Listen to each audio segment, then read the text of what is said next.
All right, I've got my notes out, and I'm just looking at it. It is still 215 degrees. It was a little hot to pull it out yet because the room temperature is probably about 64, 65.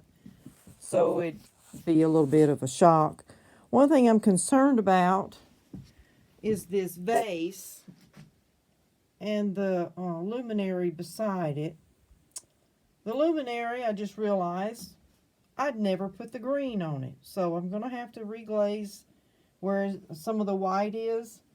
Never got anything on it. So it got clear. But so I'll put some green on it, put a little clear over that, and refire that. That's no problem. But if you'll notice the color red, this is the part of the set bees. This red seems a little bit brighter. Maybe it's not. Maybe it'll look different when it cools. But it doesn't look like this red to me. You see the difference? They were glazed at the same time. When I fired all this set, there was one large plate and the vase and the luminaries that did not fit in the kiln. So I decided to just hold them back and put them in this firing. Now the flower on the outside looks the same to me. Pretty much the same. Maybe. But the inside just doesn't look like it's the right color to me. I don't know. Anyway, looking at my notes, these are the glasses. These 4 are the glasses that I carved on. They have a double heart carved. You can see this one.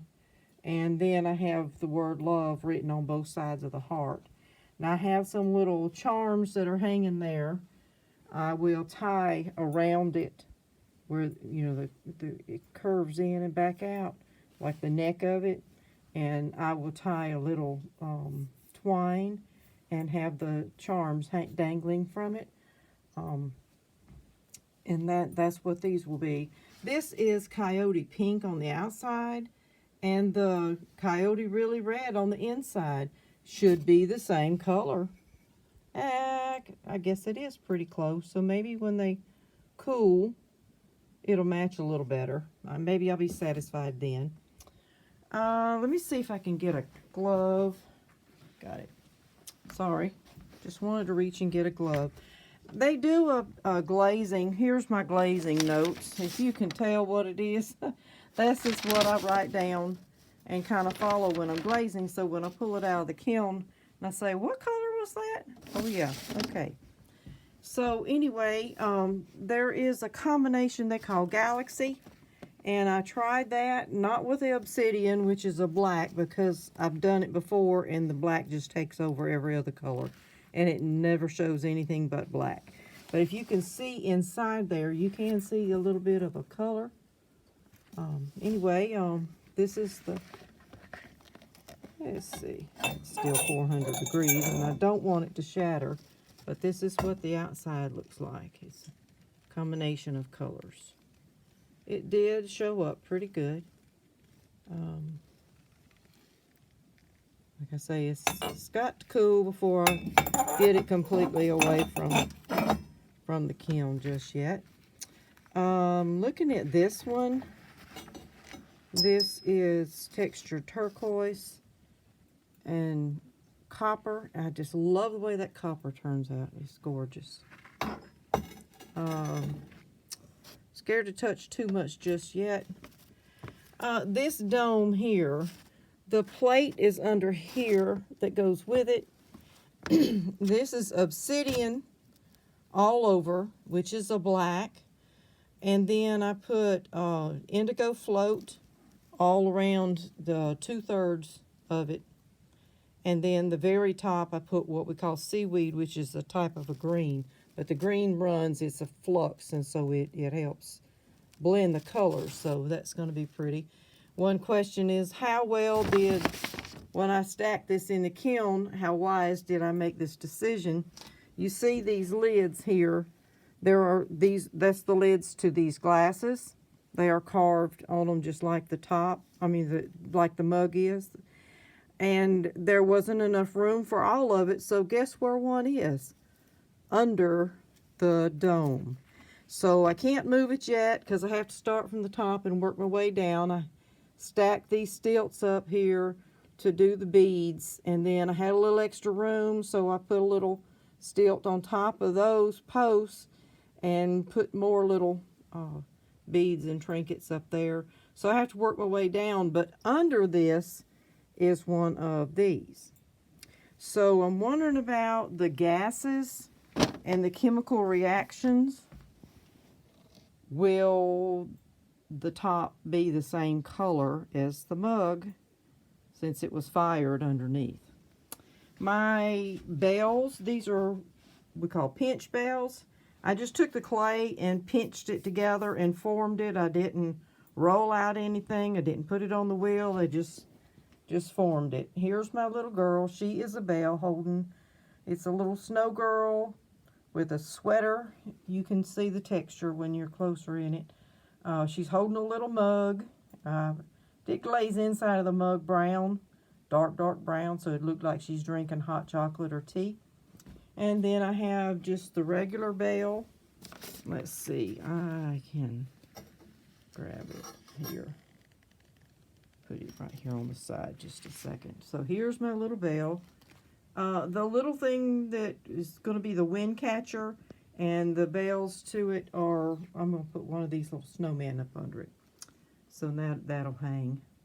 And then the other one looks like a little mug of hot chocolate. There it is. It is also a bell. And you see the spoon sticking out of the top. Well, the little spoon over here is what's going to be the wind catcher to help it clang whenever it rings. And those, of course, the little mitten is for the little snow girl. So that's, let me see if I can put you right back here. Also, the little the little snowman bell that I just put back, he is part of another set of dishes I'm going to be working on now that I'm through with the poinsettia, other than refiring this bad boy. But anyway, the other item that you can see is the little heart plate. I actually underglazed red where all the lines for the hearts are. Has coyote red in it, and I guess when you get close up you really can see the little bit of the red, and then I glazed it the pink. It's actually the same color as the tumblers. So I guess this red is brightening up as it's cooling some. Temperature is 175, 176. It's bouncing back and forth. Of course, now the furniture itself, the shelves, hold a lot of heat. So I probably could unload it at this point with gloves, but I have unloaded it before and it melt. My gloves, they have a little rubber lining on them to kind of protect your hand, and I have had the lining melt. So I don't want to really unload it at that point. I'd rather wait a little bit. But my towels are out and ready. My notes are here so I can check off everything that I did.